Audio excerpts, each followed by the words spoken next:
সালামুন আলাইকুম তিবতুম রাব্বি আউযু বিকা মিন হামাযাতি শায়াতিন ওয়া আউযু বিকা রাব্বি আইয়াহদুরুন বিসমিল্লাহির রাহমানির রহিম ওয়া সালামুন আলাল মুরসালিন আলহামদুলিল্লাহি ওয়া সালামুন আলা ইবাদিহিল্লাযীনা ইসতাফা রাব্বি জিদনি ইলমা। প্রিয় মুহতারাম, আপনি যদি আল কোরআনুল মাজিদ জীবনে একবারও বুঝে পড়তে চান তাহলে এই ক্লাস আপনারই জন্য। সাধারণভাবে সাদা কালো আরবি অক্ষরে ছাপানো আল কোরআনুল কারীম তেলাওয়াত করলে বা পড়া হলে বোঝা যায় না যে কোন শব্দ কোন বৈশিষ্ট্যের বা কোন পদের। কিন্তু আমাদের ক্লাসে চেষ্টা করা হয়েছে কালার কোড দ্বারা প্রতিটি শব্দ পৃথক করা এবং একটি শব্দের মধ্যে লুকিয়ে থাকা অন্য শব্দকে বের করা পাঠক বৃন্দের বোঝার সুবিধার স্বার্থে। যেমন স্লাইডের মাঝখানে আল কোরআনুল মাজিদের একটি আয়াতের দিকে লক্ষ্য করুন। এখানে প্রথম শব্দ সাতাজিদুনি একটি শব্দ নয়, বস্তুত এখানে 4টি শব্দ। এখানে সা হলো হরফ বা প্রিপোজিশন, অর্থ হলো শীঘ্রই, আর তা হলো দুমির মুত্তাসিল বা অ্যাটাচড সাবজেক্টিভ প্রোনাউন, অর্থ হলো তুমি বা আপনি। তারপরের শব্দ জিদু হলো ফেল বা ভার্ব, অর্থ হলো পায় বা পাবে, এবং নি হলো দুমির মুত্তাসিল মানসুব বা অ্যাটাচড অবজেক্টিভ প্রোনাউন, অর্থ হলো আমাকে। এইভাবেই আমাদের এই চ্যানেলে প্রতি আয়াতের প্রতিটি শব্দকে কালার কোড দ্বারা আলাদা করে উপস্থাপন করা হবে দর্শকবৃন্দের বোঝার সুবিধার জন্য। আল্লাহু আল্লাহু প্রিয় মুহতারাম, আজ শব্দে শব্দে পবিত্র আল কোরআনুল মাজিদের 30তম পারার আমাদের 22তম ক্লাস। আজ আমরা দেখব সূরা আল হুমাজার 4, 5, 6 নম্বর আয়াত নিয়ে তাহাকি ও তারকিব, মরফোলজি অ্যান্ড সিনট্যাক্স, শব্দ বিশ্লেষণ ও বাক্য বিশ্লেষণ। আমরা ইতিমধ্যেই এই 3টি আয়াতের আরবি অংশটুকু এবং বাংলা অনুবাদটুকু দেখে নিয়েছি। আজকের আলোচ্য 4 নম্বর আয়াতের প্রথম শব্দ কাল্লা, কখনো না। এটি একটি হরফু রাদই বা হরফু জাজরি বলা হয়, ধমক দেওয়ার অব্যয় বা বাধা দেওয়ার অব্যয়। পরের শব্দ লা ইউম বাজান্না। এখানে মূলত 3টি শব্দ আছে।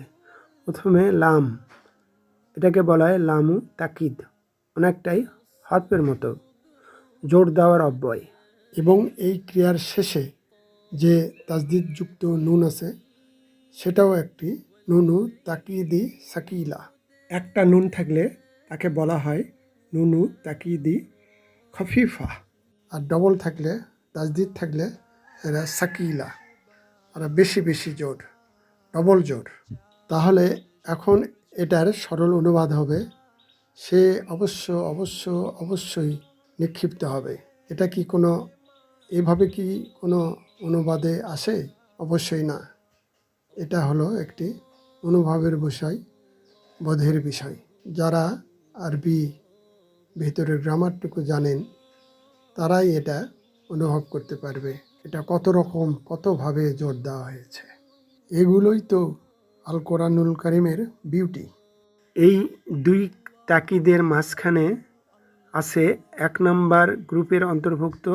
এটা সাবগ্রুপ এ বা নাসারা ইয়ানসুরু সাবগ্রুপের ক্রিয়ার মাঝুল গঠনরূপ, প্যাসিভ ভয়েস।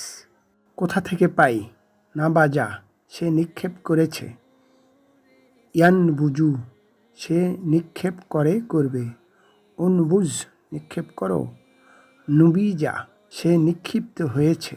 ইউন বাজু, সে নিক্ষিপ্ত হবে। এটাই আমাদের প্রত্যাশিত আলোচিত মাঝুল ক্রিয়া। শুধু পার্থক্য হলো নুনু তাকিদ যখন আসে তখন মুদারির পেশ উঠে দিয়ে সেখানে জবর দিতে হয়। এটাই আরবি ব্যাকরণের একটি বেসিক নিয়ম। 3 অক্ষরের মাঝুল হয় প্রথম অক্ষর পেশ, মধ্যের অক্ষর বা দ্বিতীয় অক্ষরে জের আর শেষ অক্ষরে জবর। এটা হলো মাদি ক্রিয়ার মাঝুল করার নিয়ম। এবং মোদারি ক্রিয়ার মাঝুল করার নিয়ম হলো প্রথম অক্ষর পেশ, মূল 3 অক্ষরের মধ্যের অক্ষর অর্থাৎ আইন কালিমায় জবর এবং শেষ অক্ষর পেশ দিতে হয়, তাহলেই হয়ে যায় মোদারি ক্রিয়ার মাঝুল রূপ। এই ভার্ব একটি প্যাসিভ ভয়েস, তাই এখানে ফাইল বা সাবজেক্ট থাকবে না, বা থাকে নাইবু ফাইল, এবং তা এখানে গোপন আছে। ওয়া আল্লাজি জামা মালাউ আদ্দাদা ইয়াসাবু আন্না মালাহু আখলাদা, এখানে যে এসব কাজ করে তার দিকেই এই ফেলটি প্রত্যাবর্তিত হয়। আরবির প্যাসিভ ভয়েস বাংলা ইংরেজির সাথে মিলবে না। যেমন হি রিডস এ বুক, এটার প্যাসিভ হবে a book is read by him. এখানে সাবজেক্টটা বাই হিম দ্বারা পরোক্ষভাবে প্রকাশ করা হয়েছে, কিন্তু আরবিতে এটা পুরোপুরি অজ্ঞাত থাকবে, এই জন্যই তো এটাকে বলা হয় মাজহুল, অজ্ঞাত। আরবি মাজহুল হলে বাই হিমটা বাক্যে পুরোপুরি অনুল্লেখ থাকতো বা থাকবে। পরের শব্দ ফি হারফজার। আল কোরআনুল কারিমে ব্যবহৃত 11টি হারফজারের মধ্যে এটি একটি, ফি মধ্যে, যা পরবর্তী ইসমকে মাজরুর করে, জের প্রদান করে। তারপরের শব্দ আল হুতামাহ, ভীষণভাবে চূর্ণ বিচূর্ণকারী। এটা হাতামা ক্রিয়ার মোবালাগা গঠনরূপ। মোবালাগা এই শব্দের সাথে আমরা অনেক আগেই পরিচিত হয়েছি, অর্থাৎ আধিক্যবাচক বিশেষ্য। হাতিমুন ভঙ্গকারী, শুধু ভঙ্গকারী, সাধারণভাবে ভঙ্গকারী। আর হুতামুন হলো ভীষণভাবে ভঙ্গকারী, চূর্ণ বিচূর্ণকারী, একেবারে গুঁড়ো গুঁড়ো করে দেওয়া। যেমন ব্লেন্ডারে মশলা গুঁড়ো গুঁড়ো হয়, ভেঙে চুরে একেবারে ধুলো ধুলো করে দানকারী। কোনো ক্রিয়ার মোবালাগা এরকমই আধিক্যবাচক হবে, হাইলি ইন্টেন্সিটি আসবে। এই শব্দের পূর্বে হারফজার ফি আসাতে এটা মাজরুর হয়েছে, জের গ্রহণ করেছে, এবং এর সাথে গোলতা যোগ করে মহিলাবাচক ফেমিনিন নাউন হয়েছে। এখন আমরা দেখব কালার কোড সহ এই আরবি আয়াতটি এবং কালার কোড সহ বাংলানুবাদ এবং সাথে সাথে গ্রামাটিক্যালি লেবেলিং। এই আয়াতটি একটি ভার্বাল সেন্টেন্স, জুমলাতুল ফেলিয়া। পরের আয়াতের প্রথম শব্দ ওয়া হরফ আতফিন, কনজাংশন, এবং তারপরের শব্দ মা কি, ইসমু ইস্তিফহাম, প্রশ্নবাচক বিশেষ্য। পরের শব্দ আদরাকা, সে তোমাকে জানালো। এই ক্রিয়াটি একটি 4 নম্বর গ্রুপের ক্রিয়া। আমরা জানি যে এই গ্রুপের ক্রিয়া সাধারণত অধিকাংশ সময়ই মোতাআদ্দি হয়, ট্রানজিটিভ ভার্ব হয়, নিজে জানা নয়, আর একজনকে জানানো। এখানে অর্থটা এরকমই হবে। এই ক্রিয়াটি যখন 1 নম্বরে ছিল তখন তার গঠনরূপ ছিল দ্বারা, সে জেনেছে, ইয়াদরি, সে জানে জানবে।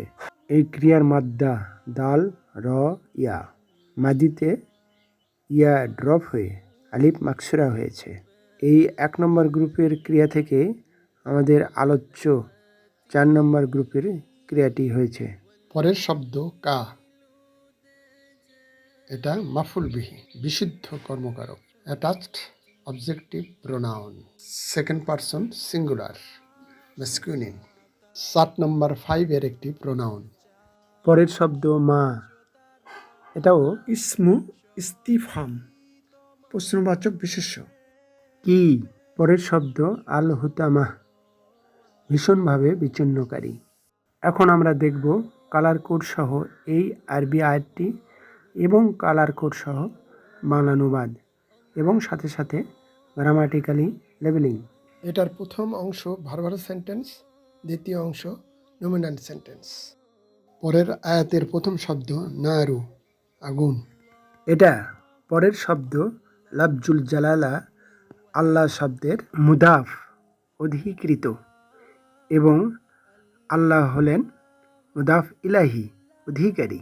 পরের শব্দ আল মুকাদাহ, এটা হলো নারু এর সিফাত। আগুন, কেমন আগুন? প্রজ্বলিত আগুন, জ্বলজ্বল করা আগুন। অবশ্যই এটা অ্যাডজেক্টিভ, বিশেষণ, আগুনের একটি গুণ। নারু হলো মওসুফ, যার গুণ বর্ণনা করা হয়। এখন এটার সরল অনুবাদ হলো আল্লাহর প্রজ্বলিত আগুন। এটা একটি পুরা বাক্য হলো না, জুমলা হলো না, এটা হলো একটি বাক্যাংশ, ফ্র্যাগমেন্ট, পুরা বাক্য নয়। তাই আল্লাহ সুবহানাহু ওয়া তাআলা এই আয়াতের প্রথমেই একটি শব্দ সাইলেন্ট রেখেছেন, মাহজুব রেখেছেন, তা হলো হিয়া, সে, শি। এটা হিয়া কেন? এখানে নারু হলো ফেমিনিন, মহিলাবাচক, মুয়ান্নাস, তাই এখানে হুয়া না হয়ে হিয়া হয়েছে।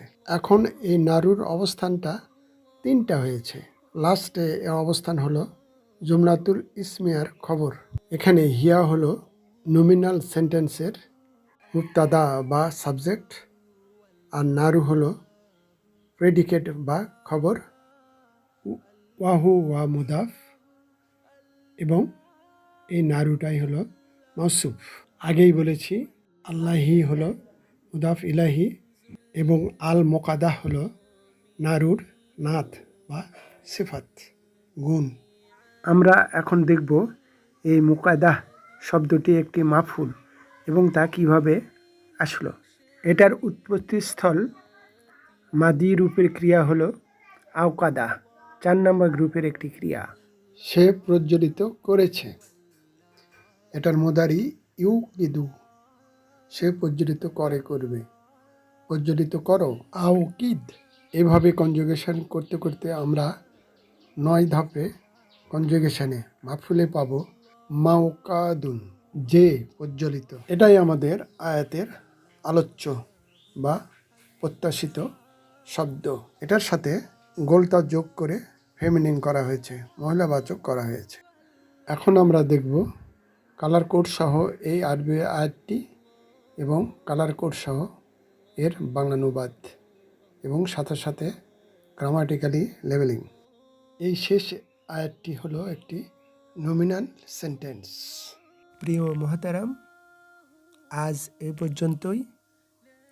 অমা তৌফিকি ইল্লা বিল্লাহ, আলাইহি তাওয়াক্কালতু ওয়া ইলাইহি উনীব। এই চ্যানেলটি ভালো লাগলে প্লিজ একটি লাইক দিন, সাবস্ক্রাইব আইকনটিতে প্রেস করুন, পাশের অল আইকনটিতে ক্লিক করুন। মাশা আল্লাহ, লা কুওয়াতা ইল্লা বিল্লাহ। আসসালামু আলাইকুম ওয়া রাহমাতুল্লাহ। আল্লাহ হাফিজ।